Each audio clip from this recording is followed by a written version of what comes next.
Baik, ini dengan Ibu siapa? Dengan Ibu Erina, Bu. Baik, Ibu Erina, perkenalkan saya Bida Gita. Saya bertugas pada TMB kali ini. Sebelumnya ada yang bisa saya bantu, Ibu? Begini, Bu, ini kan saya sudah 2 hari ya melahirkan. Nah, mertua saya itu meminta saya untuk memberikan susu formula pada anak saya. Saya satu sisi pengen menuruti, tapi saya belum tahu, Bu, apakah ada efeknya bagus atau enggaknya buat adik bayi gitu. Jadi saya datang kemarin untuk meminta penjelasan kepada Bu Bidan. Sebenarnya saya bagaimana nih, Bu? Ya, baik Ibu, sebelumnya saya mau bertanya ini, Bu. Itu mertua Ibu meminta Ibu untuk memberikan susu formula itu karena memang bayinya tidak mau menyusu atau susunya keluarnya sedikit atau bagaimana, Ibu? Ya karena ini masih baru ya, Bu, jadi susunya masih ya sedikit. Terus kata mertua saya katanya kalau pakai sufor ya bayinya lebih gemuk gitu, Bu. Ya katanya nutrisinya lengkap. Saya kan nggak tahu ya, Bu. Baik Ibu, kalau begitu nanti saya akan memberikan informasi kepada Ibu apa itu tentang susu ASI eksklusif. Nah, ASI eksklusif ini nanti saya akan memberikan penjelasan kepada Ibu untuk manfaatnya, kemudian banyak lagi informasinya begitu ya Bu ya. Nah, ini nanti saya akan menjelaskan kepada Ibu kurang lebih antara 10 sampai 15 menit begitu. Oh iya. Ya. Sebelumnya ada yang ingin Ibu tanyakan terlebih dahulu? Apakah Ibu menyetujuinya? Iya. Baik, kalau begitu Ibu, di sini saya mempunyai leaflet. Nah, ini untuk Ibu. Ya, bisa dibaca Ibu atau dibuka. Nah, sebelumnya Ibu sudah tahu apa itu ASI eksklusif, Bu? Yang katanya dikasih ASI terus gitu ya?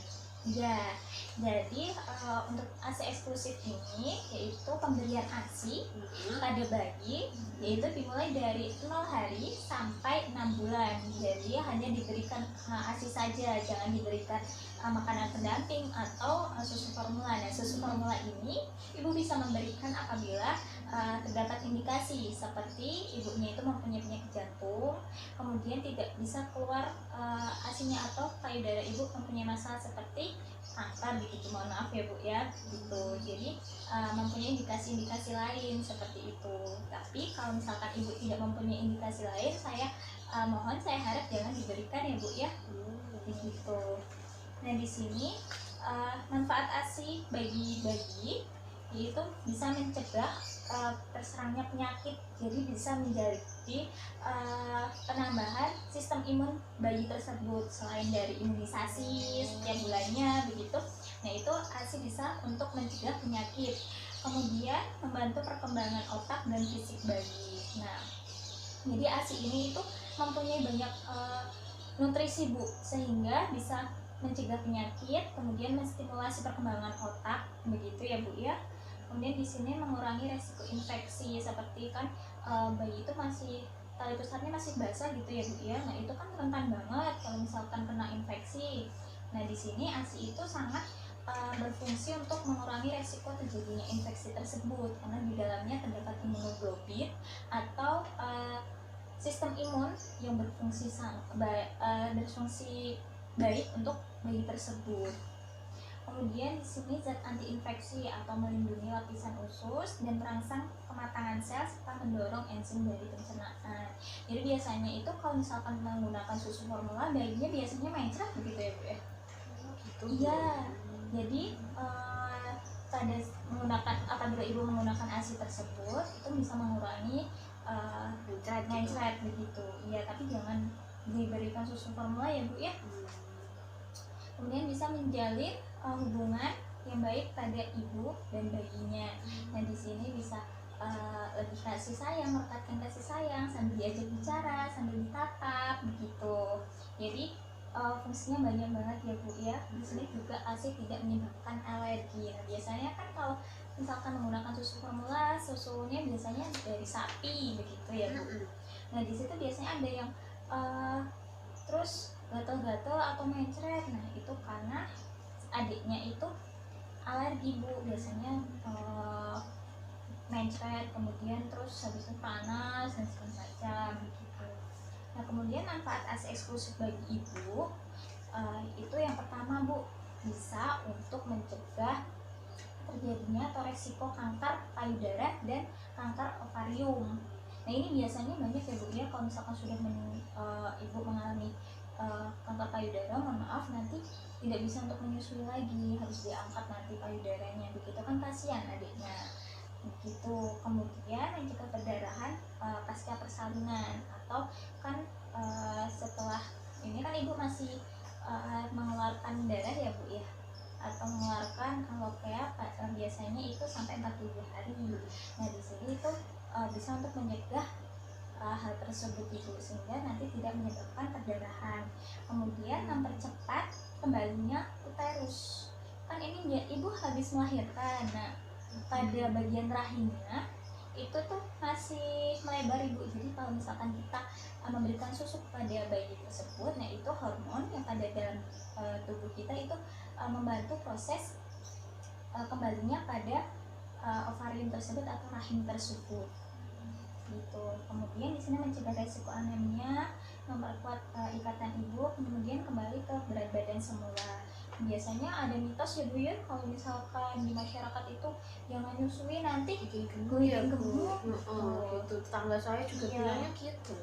Tapi sebenarnya tidak ibu, karena lemak yang ada dalam tubuh kita ketika kita menyusui itu akan ikut dalam proses pada saat kita menyusui, atau diproses dengan ASI tersebut ibu. Jadi nanti metabolisnya begitu.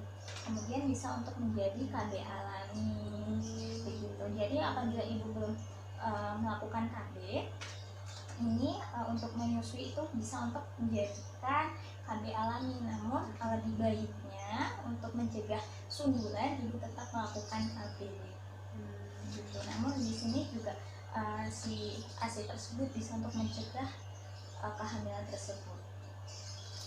Kemudian selanjutnya di sini zat gizi dalam ASI ini, yang pertama itu ada kolostrum, kemudian ada protein, lemak, laktosa, kemudian vitamin, zat besi, dan mineral. Dan di sini kolostrum itu ibu sudah tahu ibu kolostrum itu seperti apa? Kalau nggak salah itu yang warnanya rada kuning gitu, yang hari-hari pertama gitu ya Bu? Iya benar. Nah kolostrum itu yang kemarin tidak dibuang ya Bu ya kolostrumnya ya, tapi emang nggak banyak ya Bu, tapi nggak dibuang, kasih aja. Ya karena itu sebenarnya itu kandungan gizinya yang paling banyak ibu, ya dari ASI. Jadi kolostrum itu juga berfungsi untuk membersihkan saluran usus pada adiknya, untuk membersihkan sisa-sisa pencernaan atau mekonium ya Bu ya istilahnya, atau pupnya gitu. Kemudian di sini ada protein. Nah, protein dalam ASI ini dibandingkan dengan protein yang ada dalam susu formula tersebut itu lebih mudah diserap Bu. Begitu. Jadi lebih bisa meningkatkan pertumbuhan bakteri baik, sehingga untuk mencegah ada bakteri-bakteri jahat. Kemudian di sini ada lemak. Nah, lemaknya ini untuk pertumbuhan otak, jaringan syaraf, dan retina mata. Jadi ini sangat berfungsi untuk pada pertumbuhan otak, perkembangan syarafnya si adik tersebut. Dan di sini ada laktosa.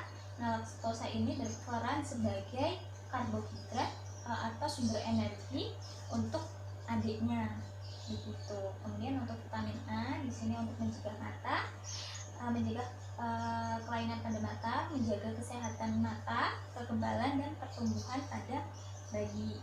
Kemudian di sini zat besi untuk mencegah terjadinya anemia. Nah, biasanya tuh kalau bayi itu biasanya ada tanda-tanda anemianya ya Bu ya. Nah, itu bisa mencegah terjadinya anemia. Kemudian di sini ada bakteri lah. Bakteri ini bakterinya bakteri baik ya Bu ya, ada Lactobacillus, Lactoferrin begitu, untuk menghancurkan bakteri yang berbahaya. Ya, kemudian di sini juga ada mineral. Nah, mineral ini berfungsi untuk memenuhi kebutuhan air untuk bayi dan kesehatannya bayi. Karena kalau misalkan bayi itu kan sumbernya hanya pada ASI begitu. Jadi cukup ASI saja cukup Bu. Karena di sini banyak banget ya. Oh, berarti ini ya udah zat gizinya dari ASI udah cukup, nggak usah susu formula gitu ya. Begitu. Nah, di sini untuk langkah-langkah menyusui, ibu kemarin sudah saya ajarkan belum bu untuk langkah-langkah menyusuinya? Belum ya? Oh, belum. Jadi nanti besok ibu bisa datang lagi ke sini bersama dengan bayinya ya bu ya, untuk saya ajarkan bagaimana teknik menyusui dengan benar. Begitu. Yang pertama ini ibu bisa dibaca terlebih dahulu. Nah, besok apabila ibu datang kemari, saya akan ajarkan bagaimana cara perokatan atau menyusui yang benar agar nanti puting ibu itu tidak menyebabkan lecet begitu. Nah, di sini ibu bisa dibaca. Yang pertama itu mencuci tangan dengan sabun, kemudian sebelum diberikan kepada si adiknya, pada bagian areola dan putingnya itu diberikan air susu ibunya. Air susu ibu itu dioleskan sedikit, kemudian nanti ibunya bisa duduk atau berbaring dengan santai sesuai dengan keinginan ibu atau keinginan bayinya. Kemudian nanti ditempelkan dengan posisi nanti yang saya ajarkan nanti ya bu ya. Kemudian di sini nanti dirangsang untuk saat putingnya mau dimasukkan ke mulut, dirangsang terlebih dahulu kemudian dimasukkan. Nah, itu untuk bagian areolanya dan putingnya itu bisa masuk secukupnya begitu ya bu. Kemudian selanjutnya di sini ada posisi menyusui. Nah, nanti ini ibu bisa dibawa pulang untuk refleksnya, untuk dipelajari lagi karena di sini ada posisinya, ada duduk ya bu ya, kemudian berbaring. Nah, ini untuk cara menyendawakannya bu, nanti saya ajarkan ya. Kemudian ini apabila anak ibu itu kembar ya begitu. Kemudian ini ibu bekerja atau di rumah saja ibu? Di rumah sih. Tapi kalau nanti terbegian itu nanti sebelum pergi ibu mohon maaf bisa disusukkan bayinya terlebih dahulu begitu. Kayak gini ya, teknik tak tinggal gitu ya. Disusukkan terlebih dahulu, kemudian nanti ibu bisa menyimpan atau disimpan untuk di rumah untuk si bayinya ya, dengan cara diterah begitu, bisa menggunakan tangan atau bisa menggunakan pompa begitu. Nanti setelah ibu pergi, ibu pulang, nanti bisa disusukan kembali Seperti itu bu ya. Jadi agar keadaan nutrisi bayinya juga tercukupi, terpenuhi begitu. Dan di sini ibu untuk cara penyimpanan ASI yang benar, ini kan kalau misalkan ibu pergi nih, itu bisa disimpan masukkan ke dalam kantong plastik. Namun jangan dimasukkan dalam plastik styrofoam ya bu ya, karena itu mudah untuk zat-zat pada plastiknya itu tercampur dalam ASI tersebut. Nah, kemudian bisa diberi tanggal untuk wadah plastiknya tersebut, kemudian dimasukkan ke freezer atau ke lemari pendingin. Setelah itu kalau misalkan ingin digunakan, itu bisa diletakkan di yang bagian luar itu bu ya, yang biasanya buat di sebelah bawah tempat telur-telur yang di pintu itu. Nah, itu bisa didinginkan terlebih dahulu di situ. Nah, kemudian atau kalau tidak nanti bisa dimasukkan ke dalam mangkok yang sudah berisi dengan air hangat. Jangan dituangkan bu, di apa ya, direndam gitu. Direndam gitu. Tapi nggak boleh langsung dari kompornya. Iya, jangan, nanti malah merusak isi atau komposisi dari ASI tersebut ibu ya. Kemudian nanti kalau misalkan sudah dicairkan ibu, terus disusukkan ke bayinya tapi masih ada sisa, itu jangan untuk diberikan kembali tapi langsung dibuang ya. Kemudian di sini batasan tahapan pada ASI ini bisa ibu baca. Kalau misalkan itu pada suhu 25 derajat itu hanya bertahan 6 jam. Kalau misalkan dimasukkan ke kotak pendingin itu bisa 24 jam. Kalau misalkan dengan suhu 4 derajat pada kulkas atau bagian lemari pendingin itu bisa 5 hari. Kemudian pada suhu minus 18 derajat itu bisa bertahan 6 bulan begitu ya. Kemudian di sini itu biasanya masalah-masalah dalam menyusui itu nanti ibu bisa mengatasinya di sini, yaitu biasanya putingnya datar atau terbenam, tapi ini ibu normal ya. Normal bu Ya. Kemudian di sini ada puting susu lecet. Nah, nanti ini ya bu ya, puting susu diolesi ASI dan dibiarkan. Kemudian menggunakan pH yang pH yang tidak terlalu ketat dan menyokong ya bu. Kemudian apabila susu putingnya itu lecet, nah nanti diistirahatkan namun tetap disusui ibu dengan cara dipompa tersebut, begitu. Kemudian apabila payudara ibu bengkak, nanti bisa disusukan terlebih dahulu bagian-bagian yang bengkak, terus nanti kembali ke yang kosong. Nah itu nanti dilakukan secara bergantian. Kemudian tetap dilakukan penyusuan atau tetap dilakukan pemerasan agar produksi ASI dalam tubuh ibu itu tetap berjalan atau tetap banyak, begitu ya Bu ya. Nah untuk itu kalau misalkan nih susu ibu nanti terasa berat atau kencang nyeri begitu gara-gara bengkak, itu bisa dikompres dengan air dingin, kemudian nanti diganti dengan air hangat, begitu ya Bu ya. Jadi apakah ibu sudah paham dengan apa yang saya jelaskan?